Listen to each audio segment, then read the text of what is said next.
It looks like the ERC program is being shut down for good, this time immediately. Here's the bill that's close to passing. Under current law, taxpayers can claim COVID-related ERTC until April 15th, 2025. This section bars additional claims after January 31st, 2024. This is a major deal. I'm going to talk about this bill proposal, when it might go into effect, and if it does get signed into law, which it's expected to do, that means the end of this program that is given out hundreds of billions of dollars, much of it fraudulently, in the next few days. I'll talk about this and what other funding opportunities are out there for you in 2024. Hey everyone, it's Ryder from Skip. Thanks as always for watching, subscribing, turning on alerts so you never miss out on anything funding or business related. This is important news. Let's try to get this video to 500 likes, and if this affects you or you know someone who this affects, let me know in the comments. Here's the main headline. Bill proposes January 31st as the last day to file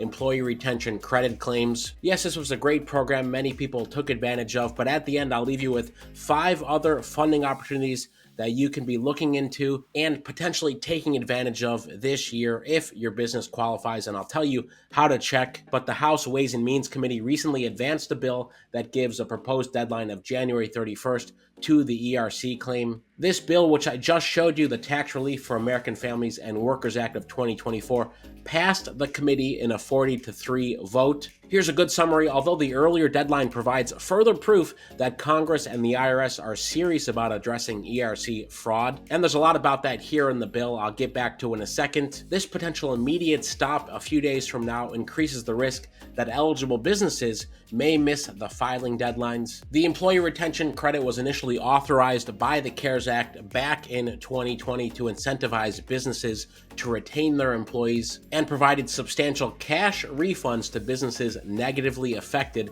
by COVID-19 shutdown orders. But the IRS received so many improper and fraudulent ERC claims that it took the unusual step of issuing a moratorium on processing new ERC claims. I talked about that in this video. Now Congress is considering an abrupt end to the ERC program to fund other priorities, such as expanding the child tax credit and increasing low-income housing credits. Because of the ERC fraud, the IRS also announced late last year 2 amnesty programs. If you claimed ERC but realized you were ineligible, there's the ERC withdrawal program and the ERC Voluntary Disclosure Program. I'd love to hear if any of those are relevant to you, or you have a friend who this may be relevant for. And in this proposed bill, there are enforcement changes. Under current law, there's a $1,000 penalty if you knowingly assist someone that may report an understatement of their tax liability. This section increases that penalty for aiding and abetting the understatement to the greater of $200,000 or 75% of the gross income of the ERTC promoter, from $1,000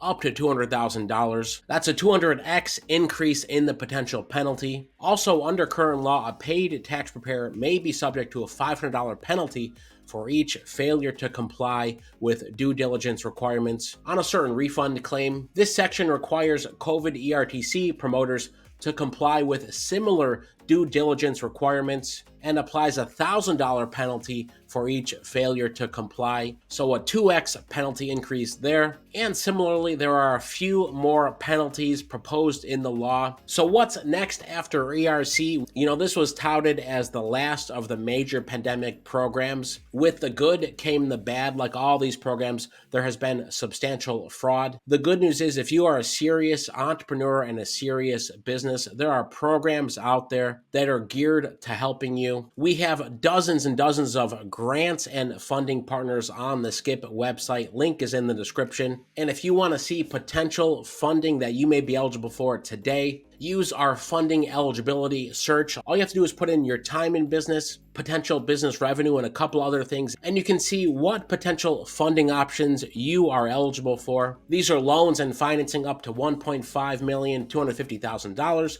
$5 million, $500K, taking into consideration your credit score. Go check that out. That link is below as well. Or if you're looking for free money, there's a few grants due in the next few days, including our $10,000 grants, our $1,000 grants, grants, and there's a new $10,000 grant we just announced this week. If you were in Congress, would you vote for the passage of this bill to effectively immediately end the ERC program? And I'll keep you posted on if and when this gets signed into law and goes into effect. Most importantly, stay well, stay healthy, and I'll see you in the next video.